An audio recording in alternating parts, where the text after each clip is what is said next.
Students welcome back to PSC for CBSE. आज की video में डिस्कस करेंगे क्लास 10th इंग्लिश का chapter number 7 which name is glimpses of India. तो basically guys इस chapter के हैं 3 parts. The first part is a baker from Goa, the second one is Coorg and the third one is tea from Assam. तो basically इस particular video में हम लोग discuss करने वाले हैं इसके फर्स्ट पार्ट को विच name is a baker from Goa, और इसकी हम यहाँ पर समरी देखेंगे। That means the story of the chapter, the story of this part. ठीक है, तो डिटेल में हम यहाँ पर इसको डिस्कस करने वाले हैं। पहले हम इसकी इंग्लिश में मैं आपको इसकी समरी शो करने वाली हूँ और उसको साथ ही साथ हम लोग हिंदी में एक्सप्लेन करते जाएंगे। सो मेक श्योर वीडियो को लास्ट तक देखें, इसकी बिल्कुल ना करें। और सीबीएसई रिलेटेड सभी लेटेस्ट अपडेट्स के लिए एंड इन्फॉर्मेटिव वीडियोस के लिए, साथ ही साथ अपने डिफरेंट सब्जेक्ट्स की स्टडी के लिए चैनल को सब्सक्राइब करें, बेल आइकन को दबाएं ताकि सारी अपडेट भी आप तक पहुँचती रहें और इसके अलावा आपका सिलेबस भी कंप्लीट होता रहे। Besides it do like, share, comment and subscribe. तो लाइक और शेयर में भी कंजूसी मत करिएगा। कहीं भी कोई डाउट है so leave your comments in the comment section. So let's get started now. तो हम यहाँ पर देखने वाले हैं ग्लिम्पसेस ऑफ इंडिया के फर्स्ट पार्ट की समरी को, अ बेकर फ्रॉम गोवा को। इसके अलावा if you don't know the syllabus of term 2 exam, जैसे कि आपको पता है कि सेशन 22 के अंदर जो है आपका टर्म 2 के अभी एग्जाम के पॉइंट ऑफ व्यू से ये चैप्टर आपका है, मतलब ये चैप्टर आपका इंक्लूड किया गया है टर्म 2 के एग्जाम में। तो अगर आपने सिलेबस नहीं देखा है कि सिलेबस क्या है, वेटेज क्या है, तो सिलेबस रिगार्डिंग वीडियो का लिंक आपको डिस्क्रिप्शन बॉक्स में मिल जाएगा। I have already uploaded that. तो सिलेबस की वीडियो का लिंक डिस्क्रिप्शन बॉक्स में है, तो वहाँ से आप उसको देख सकते हैं, समझ सकते हैं व्हाट इज योर सिलेबस। और इसके अलावा अगर आपका कहीं कोई डाउट हो तो मुझे कमेंट करके भी बता सकते हैं। सो देखिए, ये रहा आपका अ बेकर फ्रॉम गोवा की explanation. First of all we will see the introduction. तो इंट्रोडक्शन देख लेते हैं यहाँ पर हम लोग के बताया क्या गया है इस फर्स्ट पार्ट में। और गाइज हाँ, एक चीज़ और है, अगर आप को जो है इसके इंपॉर्टेंट क्वेश्चन चाहिए तो नेक्स्ट वीडियो में वो भी हम लोग डिस्कस करने वाले हैं। ठीक है, नेक्स्ट वीडियो में हम इसके पहले इंपॉर्टेंट क्वेश्चन डिस्कस करेंगे, देन हम कुर्ग की ओर बढ़ेंगे, इसकी समरी हम डिस्कस करने वाले हैं। तो देखो इंट्रोडक्शन में क्या है गाइज इसका। The writer has presented a very lucid picture of traditional Goan village bakers in this small paragraph. तो देखो बेकर होता क्या है, बेसिकली बेकर होता है जो आपके ब्रेड वगैरह बनाते हैं, है ना, जो बेकरी वाले होते हैं, आपने देखा भी होगा जहाँ बिस्किट्स एंड आपके कुकीज़ वगैरह बनते हैं, ब्रेड वगैरह बनते हैं, तो उनको बेकर बोला जाता है। तो इस छोटे से पैराग्राफ में राइटर ने गोवा के जो विलेज बेकर्स हैं, मतलब गोवा के जो बेकर्स हैं, ट्रेडिशनल बेकर्स, उनके बारे में डिस्कस किया है और एक बहुत ही अच्छी पिक्चर यहाँ पर उन्होंने शो की है गोवा के विलेज बेकर्स के बारे में। In the modern era, he has got his important position in this society. आज के युग में भी, मॉडर्न एरा में भी जो बेकर होता है उसकी सोसाइटी में काफ़ी इंपॉर्टेंस होती है, इंपॉर्टेंट रोल होता है, पोजीशन होती है। Some of the traditions are based on the rituals of Portuguese. कुछ ऐसे ट्रेडिशंस हैं जो पुर्तगीज़, कुछ ऐसी मतलब जो पुर्तगीज़ जो थे, पुर्तगाली जो थे, उनके रिचुअल्स पर अभी भी बेस्ड हैं। बेकिंग अप ब्रेड और on the furnaces is their significant work. Furnace क्या होता है? फर्नेस होती है भट्टियाँ, मतलब भट्टियों पर ब्रेड को बेक करना उनका एक सिग्निफिकेंट वर्क होता है। ठीक है, baking a bread on the furnaces, यानी फर्नेसेस पर ब्रेड को बेक करना उनका एक सिग्निफिकेंट वर्क है, बहुत ही मतलब महान काम कह सकते हैं एक तरीके से हम उसको, बहुत ही शानदार काम है। The bakers are called pader in Goa and they start selling their loaves from morning. जो गोवा के अंदर बेकर्स होते हैं उनको बेसिकली क्या बोला जाता है? पडेर बोला जाता है।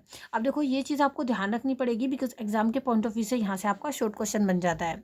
तो जो बेकर्स होते हैं गोवा में उनको पडेर बोला जाता है और वो लोग अपने loaves typical type of bread, loaves कहते हैं उसको, तो एक ब्रेड का ही टाइप होता है, लोव्स को वो जो है मॉर्निंग से ही बेचना शुरू कर देते हैं। ठीक है क्या बोलते हैं? पडेर बोलते हैं, और वो मॉर्निंग से ही ब्रेड को बेचना शुरू कर देते हैं, लोव्स को। The festivals, the marriage, Christmas and other occasions remain meaningless without the presence of a baker. Goa के अंदर जितने भी फेस्टिवल्स होते हैं, मैरिज होती है, क्रिसमस होता है एंड अदर जो ओकेजन्स होते हैं, उनमें अगर बेकर प्रेजेंट ना हो, अगर बेकर वहाँ पर जो है बेकर की प्रेजेंस ना हो, तो ये सारी चीज़ें मीनिंगलेस रह जाती हैं। That means you can understand the importance of baker in Goa. ठीक है, तो यहाँ पर हमने इसका एक छोटा सा देखा है इंट्रोडक्शन।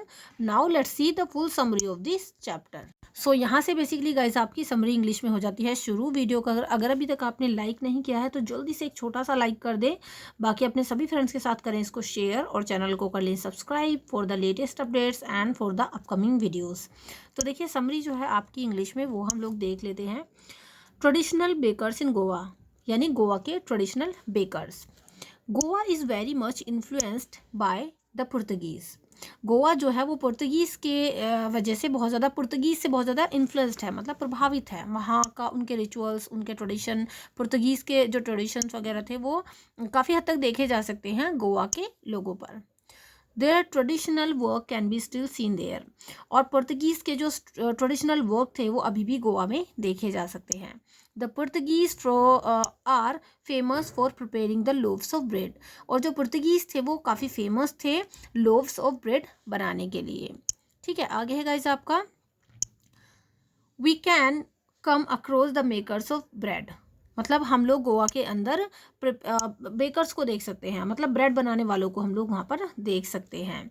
आगे है the furnaces baking are the bread still exist there, जो फर्नेस होती है, भट्टियाँ होती हैं ब्रेड बनाने की, वो अभी भी वहाँ पर एग्जिस्ट करती हैं, अभी भी वहाँ पर पाई जाती हैं। ठीक है, आगे है गाइज आपका it is the traditional family work and these bakers are known as pader in Goa. तो ये इन लोगों का ट्रेडिशनल फैमिली वर्क है जिसको ये लोग फॉलो करते हैं, और ये जो बेकर्स हैं इनको पडेर बोला जाता है गोवा के अंदर। सो अब मैंने आपको ऊपर भी बताया था जैसे कि पडेर, ये वर्ड आपको ध्यान रखना है, यहाँ से आपका शॉर्ट क्वेश्चन बन जाता है। नेक्स्ट पॉइंट है अराइवल ऑफ अ बेकर, यानी बेकर का arrival.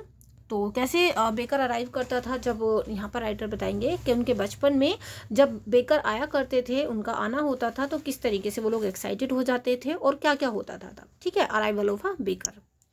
The writer tells about his childhood days in Goa when the baker used to be their friend.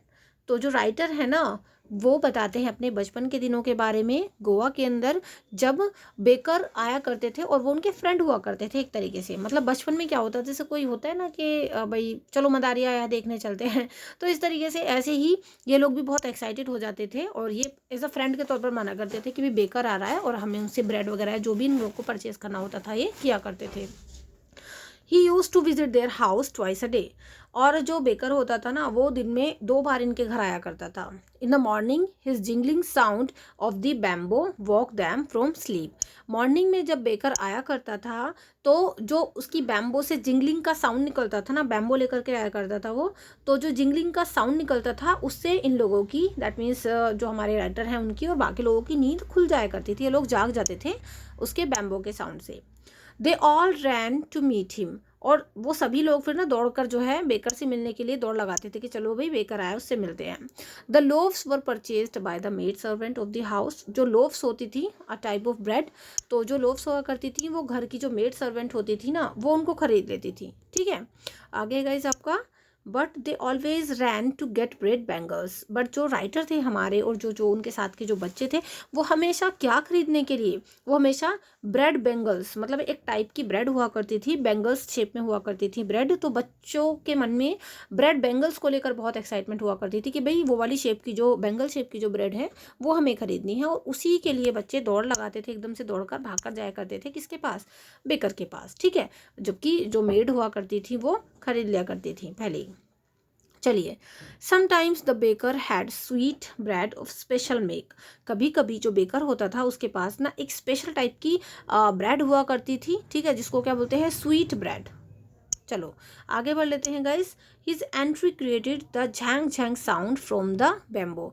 और जब बेकर आया करता था तो उसकी एंट्री से झैंग झैंग का साउंड जो निकलता था ना उसकी बैम्बो से, वो क्रिएट हो जाया करता था। चलिए आगे बढ़ लेते हैं guys. Through one band the baker sported the bake, एक मिनट, हाँ जी, तो आगे है गाइस हमारा, तो लाइन थोड़ी सी मिस हो गई थी यहाँ से। Through one hand the baker supported the basket on his head and the other hand bang the bamboo on the ground. क्या होता था कि एक हाथ से जो ये बेकर हुआ करता था अपनी बास्केट को सपोर्ट करता था, मतलब जो उसके सर पर बास्केट हुआ करती थी ना, एक हाथ से वो उसको सपोर्ट करता था और दूसरे हाथ से क्या करता था, अनदर जो हैंड हुआ करता था, अदर हैंड, वो bang the bamboo on the ground, तो दूसरे हाथ से वो अपने बैम्बू को ग्राउंड पर रख दिया करता था। तो इस तरीके से बिजी होते थे उसके दोनों ही hands. After greeting the lady of the house by saying good morning, the baker would place his basket. और जब बेकर आया करता था तो घर की जो लेडी हुआ करती थी वो उनको गुड मॉर्निंग बोलता था और उसके बाद अपनी बास्केट को वो नीचे रख दिया करता था, क्योंकि उसको बेचना होता था मॉर्निंग में ही। He had loaves for the elders and the bangles for the children. और जो बेकर होता था ना उसको बड़ों के लिए तो वो लोव्स लाया करता था और बच्चों के लिए वो बैंगल, ठीक है, बैंगल टाइप शेप में जो हुआ करती थी ना ब्रेड, उनको लाया करता था। There use to come a typical fragrance from the loaves. और ये भी आपका काफ़ी इंपॉर्टेंट पॉइंट है कि एक टिपिकल टाइप की फ्रेगरेंस आया करती थी उन लोव्स से। जैसे कि आपने कभी देखा भी होगा, कोई बिस्किट हो, कोई कुकीज़ वगैरह हो, उनसे एक टिपिकल टाइप की फ्रेगरेंस आती है, खुशबू से आप लोग पहचान लेते हो कि हाँ भाई ये वो वाली चीज़ है ना। तो ऐसे ही यहाँ पर राइटर बताते हैं कि एक टिपिकल फ्रेगरेंस आया करती थी उन लोव्स से। ठीक है, चलो आगे बढ़ लेते हैं गाइज। नेक्स्ट है आपका importance of the sweet bread ball, कि जो स्वीट ब्रेड बॉल हुआ करती थी उसकी क्या इंपॉर्टेंस थी। आगे है the villagers were much fond of the sweet bread known as ball. जो गांव के लोग हुआ करते थे ना वो उनको बहुत ज़्यादा शौक था किस चीज़ का, स्वीट ब्रेड, जिसका नाम क्या था, बॉल। तो बॉल नाम की एक स्वीट ब्रेड होती थी, उसका बहुत ज़्यादा इनको जो है क्रेज़ हुआ करता था। The marriage gifts were meaningless without it. और जो मैरिज गिफ्ट होते थे ना वो भी इस स्वीट ब्रेड के बिना, जिसका नाम बॉल था, इसके बिना मीनिंगलेस थे, मतलब शादी में दिए हुए गिफ्ट भी बेकार थे अगर ये स्वीट ब्रेड नहीं हुआ करती थी। तो इतनी ज़्यादा इंपॉर्टेंस थी बेकर की और उसकी जो है स्वीट ब्रेड की, या जो भी वो बनाते थे। So the bakers furnace in the village was most essential. तो इस तरीके से विलेज के अंदर बेकर्स की फर्नेस मतलब बेकर की भट्टी बहुत ही ज़्यादा एसेंशियल रोल प्ले करती थी, तो होना भी कंपलसरी था। The lady of the house prepare sandwiches on the occasion of her daughter's engagement. जो घर की लेडी हुआ करती थी वो अपने डॉटर की एंगेजमेंट के टाइम पर जो है वो सैंडविचेस बनाया करती थी, है ना। तो ऐसा भी होता था। चलो आगे है केक्स एंड बोलिन हास formed as important item on various occasions like Christmas and other festivals. इसके अलावा केक्स हुआ करते थे, बोलिन हास हुआ करती थी, ये भी एक इम्पॉर्टेंट आइटम थी अलग अलग ओकेजन्स पर, जैसे कि क्रिसमस हुआ या फिर दूसरे फेस्टिवल्स हुए। तो दूसरे फेस्टिवल्स पर, क्रिसमस पर केक्स और बोलिन हास भी ये इंपॉर्टेंट रोल प्ले करती थी। चलिए गाइस, आई होप आपको इतना समझ में आ गया होगा। आगे है गाइस आपका dress and work of the bread seller. That means यहाँ पर हमें बेकर के ड्रेस और उसका वर्क बताया गया है, किस तरीके के वो लोग कपड़े पहनते थे और कैसा वो काम करते थे। तो देखो इसमें बताया गया है in those days the bread seller wore a particular dress known as kabai. उन दिनों लोग जो है जो ब्रेड सेलर होते थे मतलब बेकर्स होते थे ना, वो एक पर्टिकुलर ड्रेस पहनते थे और उस ड्रेस का नाम था कबाई। ठीक है, तो देखो पडेर उनको बोला जाता था, बेकर्स को बोला क्या जाता था पडेर, ऊपर हमने देखा। और जो वो कपड़े पहनते थे एक टिपिकल टाइप की, पर्टिकुलर टाइप की ड्रेस होती थी उनको, उसको बोलते थे कबाई। तो ये भी आप ध्यान रखिएगा। It was a single piece of long frock up to the knees. और ये जो कबाई ड्रेस होती थी ना उनकी, वो एक सिंगल पीस लॉन्ग फ्रॉक की तरह हुआ करती थी, ऊपर से नीचे तक, नीज तक ही आया करती थी। चलो आगे बढ़ लेते हैं। Even today they can be seen wearing a half pant that reaches just below the knees. Even आज भी जो वहाँ पर बेकर्स होते हैं, ये तो पहले की बात थी, इवन आज भी जो वहाँ पर बेकर्स होते हैं वो हाफ पैंट टाइप का जो है पहनते हैं, जस्ट बिलो, ठीक है, जस्ट बिलो द नीज। चलो आगे बढ़ लेते हैं। People usually comment that he is dressed like pader. और लोग अक्सर उनको देखकर कमेंट कर देते हैं कि भाई तुमने तो पडेर की तरह कपड़े पहने हुए हैं, ड्रेसअप किया हुआ है। The baker would collect his bill at the end of the month. और जो बेकर हुआ करता था ना वो at the end of the month में अपने बिल कलेक्ट करता था। जैसे यहाँ पर भी होता है, कैसा होता है भाई कि भाई वॉशरमैन है, मिल्कमैन है, क्या होता है पूरे महीने वॉशरमैन हमारे कपड़े धोए, मिल्कमैन हमारे लिए दूध लेकर के आया, तो at the end of the month पर जो है बिल बनाकर वो हमें देते हैं। ऐसे ही होता था जब ये बेकर आया करते थे, तो अपना पूरे महीने इन्होंने अपना जो भी ब्रेड वगैरह देनी होती थी देते थे और एंड में अपना बिल कलेक्ट ये कर लेते थे। They recorded their accounts on the wall in pencil. देखो बहुत ही सिंपल सी चीज़ है कि ये अपना रिकॉर्ड पता है कैसे मेंटेन करते थे, दीवार पर ना पेंसिल से लिख देते थे कि भाई हाँ आज जो है इससे पैसे लेने हैं या फिर आज इसका मंथ कंप्लीट हो गया है। Baking was a profitable profession in old days. Baking की बात करें तो बेकिंग यानी बेकर्स का जो काम हुआ करता था वो पुराने दिनों में जो है काफ़ी प्रॉफिटेबल हुआ करता था, काफ़ी प्रॉफिटेबल प्रोफेशन था। The baker and his family never starved and they looked happy and prosperous. जो बेकर हुआ करते थे और उनके परिवार के लोग वो काफ़ी हैप्पी दिखते थे और काफ़ी प्रॉस्पेरियस मतलब काफ़ी संपन्न दिखते थे, अच्छे खासे खाते पीते लोग हुआ करते थे। सो गाइज आई होप आपको ये पूरा जो फर्स्ट पार्ट है इसका अ बेकर फ्रॉम गोवा अच्छे से समझ में आ गया होगा। अगर आपको वीडियो थोड़ी सी भी अच्छी लगी हो तो इसको लाइक ज़रूर करें, अपने सभी फ्रेंड्स के साथ शेयर करें। बाकी अपकमिंग सभी वीडियोज़ के लिए चैनल को सब्सक्राइब करें और अगर आप चाहें तो इनके नोट डाउन भी कर सकते हैं, इनके प्रॉपर नोट्स भी बना सकते हैं। ठीक है, नेक्स्ट वीडियो में हम लोग इसी के most important question with answer discuss करने वाले हैं। तो नेक्स्ट वीडियो के लिए आपको क्या करना है, चैनल को सब्सक्राइब करना है, बेल आइकन को दबाना है और साथ ही साथ यहाँ से आपको सारी अपडेट भी मिलती रहेंगी। सिलेबस नहीं देखा है तो सिलेबस रिगार्डिंग वीडियो का लिंक आपको डिस्क्रिप्शन बॉक्स में मिल जाएगा। चलिए गाइस, नेक्स्ट वीडियो में मिलते हैं। बाकी अदर सब्जेक्ट की प्रिपरेशन आप चैनल के अलग अलग प्लेलिस्ट पर जाकर चेक कर सकते हैं, वहाँ से आपकी अदर प्रिपरेशन भी हो जाएगी। So do like, share, comment and subscribe and see you in the next video. Till then keep studying, by study. Thank you so much and goodbye.